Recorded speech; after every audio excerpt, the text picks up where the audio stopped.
샬롬 삼국지 8권 두 번째. 이번만은 공명이 잘못한 것 같구나. 이곳은 매우 기묘한 길목인데 어찌에 이런 늑다리들을 보냈단 말인가. 황충이 그 눈치를 모를 리 없었다. 가만히 어만을 불러 말했다. 그대는 여기 사람들이 하는 짓을 눈여겨보았소? 저들은 우리 두 사람이 늙었다고 속으로 저마다 비웃고 있소. 이래 가지고는 아무 일도 안 될 것이니 먼저 저들이 놀랄 만한 공을 세워 모두 마음으로 우리를 따르게 해야겠소. 오직 장군의 영만 기다리겠습니다. 무슨 일이든 시켜주십시오. 어만도 은근히 분한 듯 지그시 이를 물며 그렇게 대꾸했다. 그러자 황충은 무언가 어만과 의논을 맞춘 뒤에 곧 군사를 이끌고 관을 나갔다. 성도에서 새로 군사가 내려왔다는 말을 듣고 걱정했던 장합은 황충의 허옇게 센 머리와 수염을 날리며 진 앞에 나와서자 자신도 모르게 깔보는 마음이 들었다. 한참을 소리내어 웃다가 황충을 보고 빈정거렸다. 너는 몇 살이나 처먹었으면서 부끄러운 줄도 모르느냐? 그 주제의 싸움은 무슨 싸움을 한다고 이리 나서느냐? 황충이 성을 이기지 못해 버럭 소리질러 꾸짖었다. 이 더럭머리 놈이 내 늙었음을 너무 깔보는구나. 내 몸은 늙었을지 몰라도 이 손에 있는 보드는 아직 늙지 않았다. 그러고는 말을 박차 장합에게 덮쳐갔다. 장합도 지지 않고 맞서 곧 말과 말이 엇갈리며 두 사람의 병기가 맞부딪혀 불똥이 튀었다. 그렇게 한 20합을 싸웠을까? 호련 장합의 등 뒤에서 크게 함성이 일었다. 장합이 놀라 돌아보니 어만이 이끄는 족병들이었다. 원래 어만은 황충과 짜고 황충이 장합과 맞붙어 있는 동안 샛길로 장합의 뒤를 돈 것이었다. 황충과 어만이 각기 군사를 이끌고 앞뒤에서 짓도 들기니 장합은 혼자서 당해낼 재간이 없었다. 형편없이 무너져 밤새도록 쫓긴 끝에 백리나 물러나서야 겨우 진체를 세울 수가 있었다. 황충과 어만도 더는 욕심을 부리지 않았다. 죽지 않을 만큼 장합의 군사들을 두들겨 쫓은 뒤에는 곧 군사를 거두어 자기 진체로 돌아갔다. 그리고 싸움에 이긴 장수답지 않게 군사들을 한 곳에 묶어두고 움직이지 않았다. 한편 조흥은 장합이 또 싸움에서 쫓겨났다는 말을 듣자 화가 나서 견딜 수가 없었다. 당장 장합을 잡아들여 못 빼라고 벌벌 뛰는 걸 곽회가 다시 말렸다. 장합을 너무 몰아대면 반드시 서쪽으로 투항해 버릴 겁니다. 오히려 새로 장수를 보내 돕게 하는 한편 그가 감히 딴 마음을 먹지 못하도록 단속하게 하십시오. 듣고 보니 조흥도 겁나는 소리였다. 곽회의 말을 따르기로 하고 곧 하후돈의 조카 하후상과 항복한 장수 한현의 아우 한호에게 5천 군사를 내어주며 장합을 돕게 했다. 하후상과 한호는 그날로 길을 떠나 장합의 진체에 이르렀다. 하후상과 한호가 싸움의 형편을 묻자 장합이 풀죽은 목소리로 대답했다. 황충은 비록 늙었으나 영웅이나 할 만하오. 거기다가 어만이 또 곁에서 돕고 있으니 결코 가볍게 맞서서는 아니 될 것이오. 전번 싸움에 어지간히 혼이 난 모양이었다. 한호가 그 말을 듣자 이를 갈며 말했다. 그 늙은 도적놈은 내가 잘 아오. 전에 장사에서 한 주인을 섬긴 적이 있는데 그놈이 위연과 배가 맞아 성을 들어 유비에게 바쳤소이다. 거기다가 그놈은 그때 내 형님까지 함께 해쳤으니 더욱 용서할 수 없는 놈이요. 이번에는 반드시 형의 원수 갚음을 하고야 말겠소. 그러고는 하우상과 함께 장압관은 나로의 진체를 세우고 싸움부터 서둘렀다. 이때 황충은 매일처럼 사람을 풀어 근처에 지새며 크고 작은 길을 샅샅이 알아보고 있었다. 어느 정도 길을 익혔을 즈음 어만이 황충을 찾아와 말했다. 이쪽 길로 가면 천탕산이 나오는데 그곳은 조조가 군량과 마초를 쌓아둔 곳입니다. 거기를 빼서 조조의 군사들에게 군량과 마초를 끊어버린다면 한중을 얻기는 어렵지 않을 겁니다. 그 말을 들은 황충이 기쁜 빛을 감추지 못하고 대꾸했다. 장군의 말씀이 바로 내 뜻과 같소. 그럼 우리 이렇게 합시다. 그러고는 진작부터 꾸며두었던 계책을 일러주었다. 듣기를 마친 어만은 고개를 끄덕이며 한 갈래 군사를 거느리고 어디론가 사라졌다. 황충은 어만을 빼돌린 뒤에야 하우상과 한호의 군사들을 맞아 싸움을 시작했다. 황충이 말을 타고 진체 앞에 나서자 먼저 진문 앞에 나와 있던 한호가 큰 소리로 욕을 퍼부어댔다. 이 의리를 모르는 늙은 도적놈아, 어서 목을 내놓아라. 형님의 원통하신 넋이 구천에서 너를 기다린 지 오래다. 그러고는 눈에 불을 켜고 말을 박자 달려나갔다. 하우상은 한호가 자칫 실수라도 할까 두려웠다. 아직 황충과 환호가 제대로 어우르기도 전에 다시 말을 박자 달려나갔다. 한꺼번에 두 장수를 맡게 된 황충은 그들 모두와 각기 여남은 합식 장칼을 맞댔다. 그러나 아무래도 혼자서는 두 사람을 당하기 어려웠던지 곧 뒤돌아 달아나기 시작했다. 하우상과 한호는 신이 났다. 그대로 20리를 뒤쫓아 황충의 영체를 빼앗아 버렸다. 영체까지 빼앗긴 황충은 하는 수 없이 나뭇가지와 풀로 영체를 엮어 군사들을 쉬게 했다.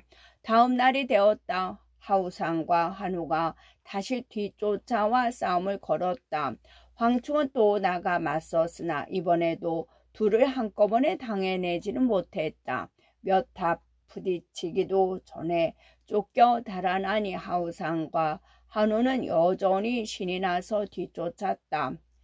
이긴 기세로 몰아붙인 하우상과 한호는 그날 다시 황충의 영체를 휩쓸어 버렸다. 나뭇가지와 풀로 엮은 두 번째 영체였다. 하우상과 한호는 뒤에 젖어있던 장압을 불러 어제 뺏은 영체를 지키게 하고 자신들은 그날 뺏은 영체를 근거로 다시 싸움을 서둘렀다. 장압이 그런 그들을 일깨워 주었다. 황충이 이틀간이나 잇따라 져서 쫓겨간 데는 반드시 속임수가 있을 것이오. 가볍게 추적하지 마시오. 그러자 하우상이 장압을 개 나무라듯 나무랐다. 당신이 그따위에 겁이 많으니 어찌 싸울 때마다 지지 않을 수 있겠소.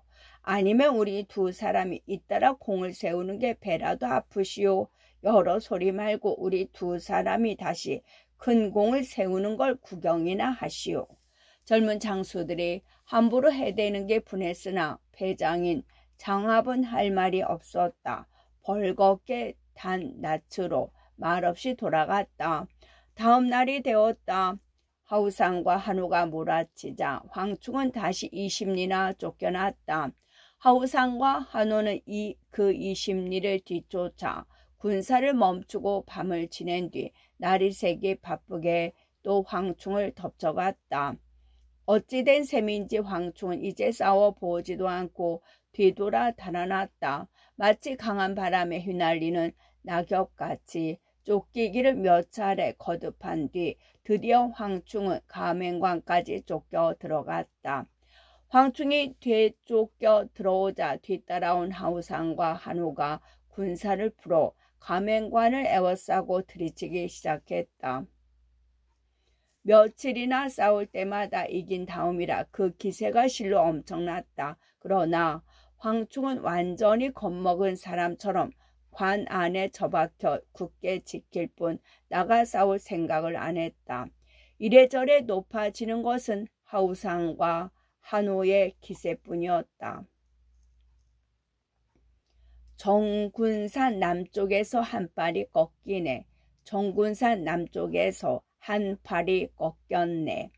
가맹관을 지키던 맹달과 곽주는 그런 황충을 보자 다시 걱정이 되었다. 가만히 성도로 사람을 보내 유비에게 그 같은 사정을 알리고 도움을 정했다. 그 소리를 들은 유비는 크게 걱정이 되었다. 급히 공명을 불러들여 물었다. 황충이 싸울 때마다 져서 이제는 가맹관 안으로 쫓겨와 있다 하오. 어찌 된 일이오? 너무 걱정하실 일이 아닙니다. 지금 황충은 교명계, 적을 교만하게 만드는 계책을 쓰고 있습니다. 공명이 잔잔하게 웃으며 그렇게 유비를 안심시켰다. 그러나 조언을 비롯한 여러 장수들은 한결같이 공명의 말을 믿지 않았다. 유비도 영 마음이 놓이지 않아 유봉을 가맹관으로 보냈다. 가서 보고 필요하면 황충을 도우라는 뜻이었다. 작은 장군님께서 싸움을 도와주러 오신 까닭은 무엇입니까? 유봉이 가맹관에 이르자 황충이 놀라는 얼굴로 물었다. 유봉도 공명의 말을 들었으나 시치미를 떼고 말했다.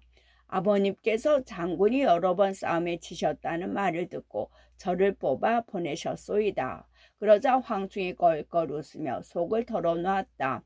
그것은 모두 이 늙은이의 교명계외다. 오늘 밤 보시면 알겠지만 나는 한바탕 싸움으로 잃었던 영체를 모조리 되찾을 뿐만 아니라 적지 않은 군량과 마필까지 얻을 것이오.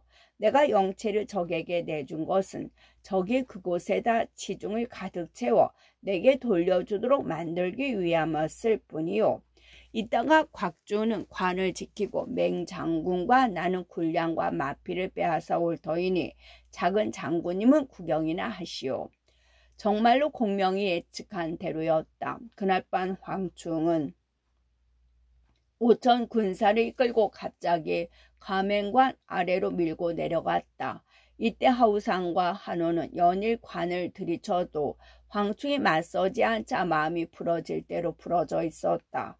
파수도 제대로 세우지 않고 골아떨어져 자는데 갑자기 황충이 들이닥치니 사람은 갑옷을 거칠 틈이 없고 마른 안장을 얹을 틈이 없었다.